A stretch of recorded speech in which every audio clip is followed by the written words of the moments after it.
They're the people that we trust to enforce the law, but tonight they're accused of breaking it and taking tax dollars in 3 Kentucky counties. State Auditor Mike Harmon is asking the FBI, IRS, and Kentucky Attorney General to get involved. WHAS 11 political editor Chris William breaks down the case.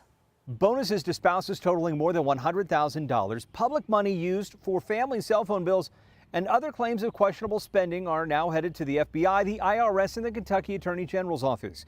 Auditor Harmon's office looked at the fiscal information from 9 county attorneys' offices over a 2-year period. What they found in 3 of those counties surprised investigators. In Lawrence, allegations of improper bonuses, including $126,000 to the county attorney's wife.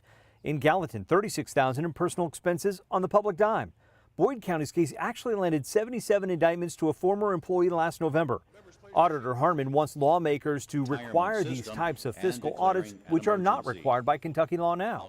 At a minimum, I would encourage all county attorneys to take a proactive action by having an annual audit done and making the results available to the public. Lawrence County Attorney Mike Hogan sent us a statement describing his cooperation with auditors and denying any criminal wrongdoing, explaining, "We have broken no laws and made no expenditures that were grossly, unfairly, or illegally dispersed."